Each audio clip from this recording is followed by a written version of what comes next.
Novo trailer psicológico da Netflix, Fratura conta a história de uma família que são o Ray, a Joanne e a filha deles, a Perry, que é criança. Eles estão voltando de carro da casa dos pais da Joanne, que era onde eles foram passar o feriado de Ação de Graças, e no meio da viagem eles fazem uma parada e nessa parada a Perry acaba se machucando. Eles correm com ela pro hospital e lá no hospital o médico decide fazer uma tomografia nela porque ela acabou batendo a cabeça nesse acidente. Então a Perry é levada junto com a mãe dela, já que ela é criança, tem que ter um acompanhante pra fazer a tomografia. E o pai fica lá fora esperando, lá na sala de espera do hospital. Ele espera tanto, mas tanto, que quando ele acorda, as duas ainda não estão lá, sendo que já se passaram muitas horas. Então ele foi atrás de saber que demora é essa pra fazer uma tomografia e onde é que estão as duas. Mas nisso que ele vai atrás de saber o que aconteceu, ninguém sabe de nada, ninguém que eu digo dos funcionários do hospital, e todos os registros de que elas estiveram lá sumiram. O cara fica simplesmente doido, ele acha que fizeram alguma coisa com a família dele e ele começa a procurar desenfreadamente por elas no hospital. Esse vídeo tem duas partes, esse início, que eu vou falar um pouquinho sem spoilers,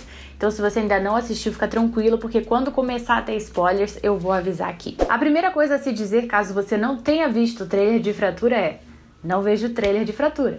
Ele mostra demais. Não que ele entregue coisas importantes ou que ele deixe o final óbvio, mas ele mostra cenas demais. A história do filme é bem interessante, mas eu achei o início um pouco lento. E grande parte de eu ter achado o filme um pouco lento se deve ao fato dele ser extremamente dramático. Acontecimentos, fotografia, trilha sonora, tudo contribuindo para um ambiente extremamente dramático. E como no início a gente não tem o quesito suspense ainda, a gente acaba ficando só com o drama. E eu já não sou uma pessoa que curte muito drama, né? Então o filme é só drama até chegar lá nos seus 35 minutos, pelo menos. O ritmo do suspense é bem gradativo e certos pontos da história são um tanto quanto previsíveis. Não por ser uma história batida, mas pelo fato do filme transparecer coisas antes da hora. Ele não foi sutil quando deveria ser, e isso faz com que as pessoas acabem matando a charada do filme muito antes do final. Ainda bem que antes do final de verdade ele vem e embola a sua cabeça novamente, senão seria um desastre total mesmo. A atuação muito boa do Sam Worthington, bem convincente, consegue transmitir bem o desespero e o desequilíbrio de seu personagem. Ele é basicamente o único personagem que a gente realmente pode falar sobre a atuação, porque o filme foca 90% nele. A gente tem ali vários personagens,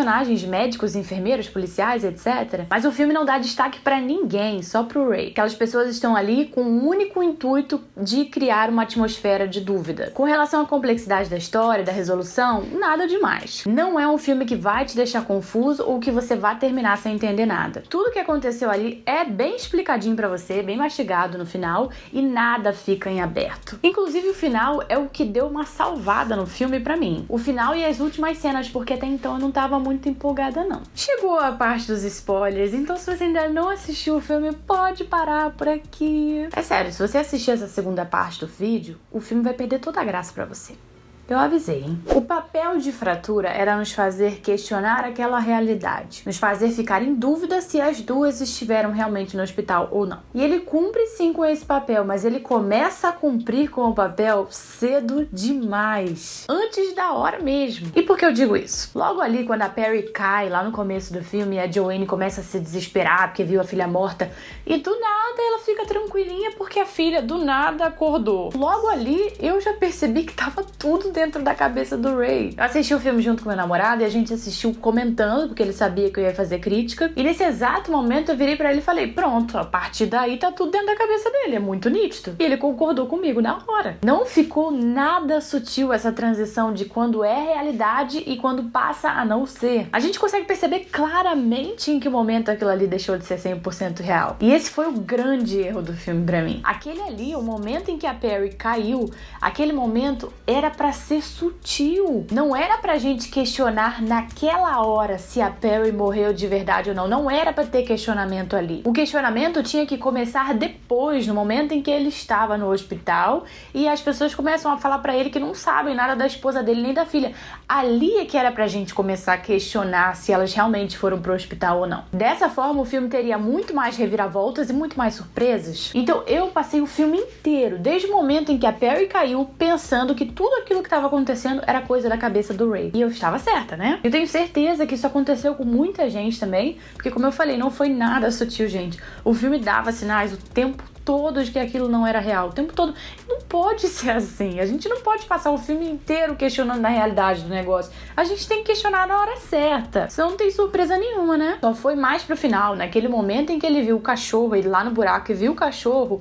Aí sim é que eu comecei a questionar novamente a realidade daquilo. Mas aquela parte ali já era pra ter sido o segundo plot twist, não o primeiro. Ou seja, mais pro final o filme foi certeiro, mas isso era coisa que ele devia ter sido desde o início. Mas honestamente o final até compensou um pouquinho esse início ruim, porque o final foi legal, na minha opinião. Eu achei o final muito interessante porque ele consegue mostrar pra gente como a mente humana é foda e como ela prega peças na gente. Como, por exemplo, na cena em que a psiquiatra tá lá no buraco com o Ray e ela fica lá falando no ouvido dele: você matou elas, Ray, você matou. E só dela tá ali repetindo no ouvido dele o que ela achava que ele tinha feito com elas, ele tava quase acreditando, quase se deixando levar pela ideia de que ele matou as duas, que aquilo não era verdade. Ele sabia que aquilo não era verdade, mas ele já tava tão abalado, tão esgotado, e toda aquela situação ali, aquela pessoa ali repetindo aquelas coisas no ouvido dele, e ele mesmo realmente não sabia onde estavam a filha e a esposa dele. Isso tudo quase fez ele acreditar que ele tinha feito uma coisa que ele não fez. É um ditado popular voltado para a mente: água mole e pedra dura, tanto bate até que fura. E outro exemplo foram as cenas finais mesmo, as cenas que ele vai até as salas de cirurgia e ele vê a Perry ali deitada na cama de cirurgia e vê a esposa lá na cadeira de rodas. Ele viu o que a mente dele queria que ele visse para poupar ele daquela dor. Foi um mecanismo de defesa da mente. A mente dele estava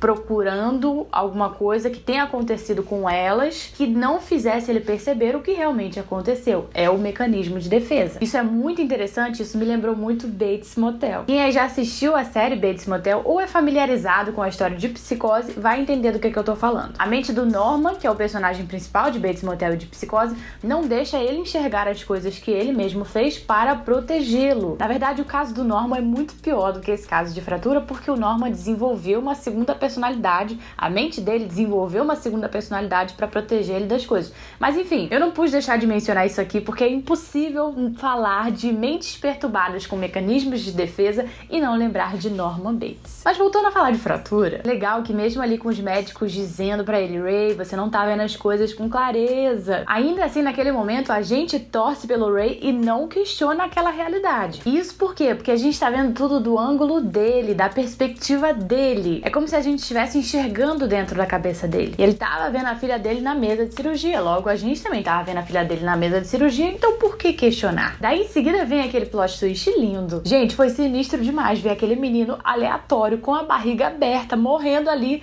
no banco de trás do carro do Ray. Quando ele entrou no carro, eu sabia que ali havia algum plot twist ainda, mas eu imaginei que fosse ser algo do tipo: elas simplesmente não estariam lá porque elas estão mortas. Mas caralho, tinha um cara com a barriga aberta no banco de trás. Ele pegou no hospital um cara com a barriga aberta e levou achando que era a filha dele. Foda. Eu gostaria muito que o filme inteiro tivesse sido no mesmo nível de surpresa que o final foi, mas infelizmente não foi assim. Isso quer dizer que eu achei o filme ruim? Não. Simplesmente quer dizer que ele tinha capacidade de ser muito melhor do que ele foi. Ele tinha as armas pra isso. Então não é aquele tipo de filme que eu vou dizer: por favor, não assista.